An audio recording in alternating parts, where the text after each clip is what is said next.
Magandang araw mga papi, meron tayong customer, ayaw umandar ang kanyang Honda Click at walang display sa panel. Kapag i-on ang susi, walang display ang panel, blackout. Ay, walang-wala.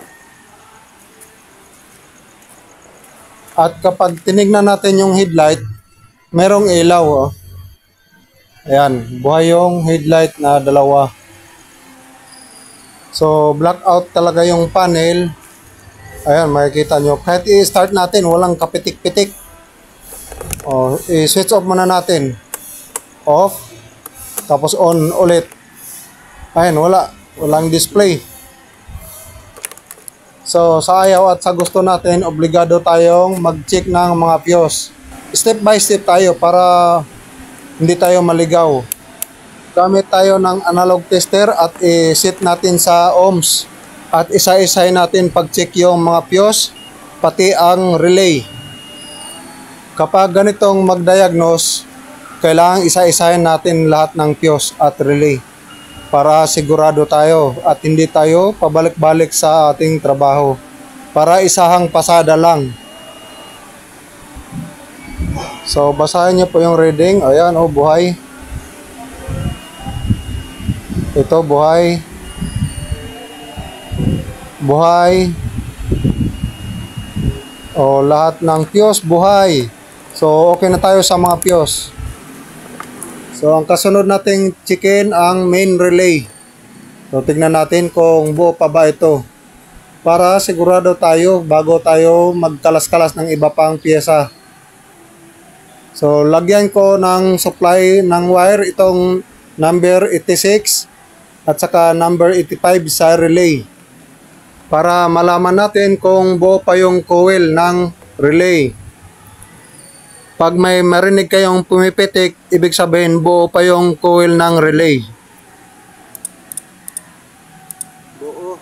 Ayan, buo pa yung coil ng relay mula sa 85 at saka sa 86 na terminal. Pumipitik. At ngayon, i-check naman natin yung continuity ng number 87 at saka sa 30 para malaman natin kung buo pa talaga ang relay. Kaya kailangan nating i-check maigi itong relay dahil walang starting at walang display ang panel. Kaya posibleng sira itong relay na ito. Ang number 86 sa relay, i-connect ko sa positive cable. At ang number 85, ikabit ko sa negative cable ng battery. So, kailangang i-tornilyo yung wire na nilagay natin sa terminal ng mga battery para hindi matanggal sa pag-check natin. So, sundan nyo rin mga kaibigan dahil malaking tulong po ito kung paano i-check ang mga relay. So, i-switch na natin sa ohms ang ating tester. Okay. At ang ating test probe, ikabit natin sa terminal 30 at saka sa terminal 87. At tignan nyo po yung buzzer at saka yung reading. So, malalaman natin kung buo o hindi. So, meron tayong nakitang reading at buzzer. Ibig sabihin, buo po ang main relay. So, okay na tayo sa main relay. At i-check na naman natin itong maliit na relay sa starting tsaka sa charging system. At ibalik na natin yung main relay. Okay. Dito din sa maliit na relay, ganun din ang procedure sa pag-check. Lagyan muna sa 85 tsaka sa 86. Tingnan natin kung pumipitik ang coil ng relay. Ang 86 sa positive, ang 85 sa ground. So, pumipitik, buo po ang coil ng relay. So, supplyan na naman natin yung terminal 30 at saka terminal 87 ng wire para ma-check natin ng maayos yung relay. Panoorin nyo mga kaibigan dahil malaking tulong po ito sa inyo kung paano mag-check ng relay. Lalo na pagdating sa mga troubleshooting. Obligado tayong mag-check ng relay dahil nag-troubleshooting po tayo mga kaibigan. Buo din ang relay. So, buo po ang relay ng starting at saka sa charging system. At balik na natin po ang relay. Ngayon, proceed tayo sa pag-check muna ng battery mga kaibigan. So, bago kayo magbaklas ng kung ano-ano, checkin natin yung battery mga kaibigan. So, mayroong 12.60 volts. At i-switch on natin. Yun, bagsak. 5 lang ang reading pag naka-switch on. At kapag i-switch off, tignan natin. Yun, 10 na lang. Naka-off na yan ha, 10 lang ang reading ng battery. Charge yung battery. Sige sir. Ayun o, 10 o. Baka mahihina sila no? Bumabagsak yung battery. I-charge muna natin. So, 10 lang ang reading ng battery kapag naka-switch off. I-charge muna natin mga kaibigan. Baka sakaling mabuhayan. Palitin na kasi yung battery na ito eh. Oh? Oo, palitin na. Baka battery lang to. Kasi yung nakalagay doon sa panel na sir, nakasildi na yung battery. Battery lang to, men. Wala lang, battery lang. So, kumuha tayo ng charger. I-charge muna natin kahit mga 30 minutes. Baka sakaling mabubuhay. Charge muna. Baka battery lang. So, naka 30 minutes na tayo mga papi. Yung reading bagsak pa rin. Nasa 0, hindi man lang pumalo.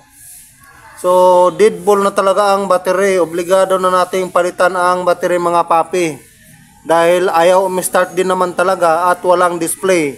So, ang hatol, battery. Ayaw, bagsak ang reading. So, palitan na ang battery mga papi. Ayun, may display na Pinalitan na yung battery. Hindi, start mo. Since madali lang naman magpalit ng battery, hindi na ako nagbigay ng video. Patay talaga ang battery. Yun. Ayos. Battery lang. Okay na. Battery lang. Buhay na yung mga ilaw.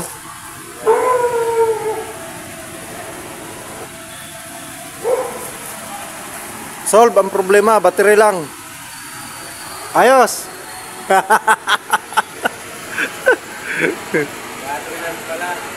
So, tignan natin yung kaibahan sa luma at saka sa bago na battery. Kuhanan natin ng voltage reading mga kaibigan. Check natin yung battery.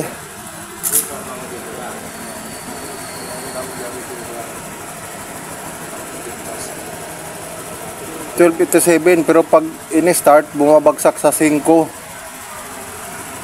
Patay na yan. Ito yung bago.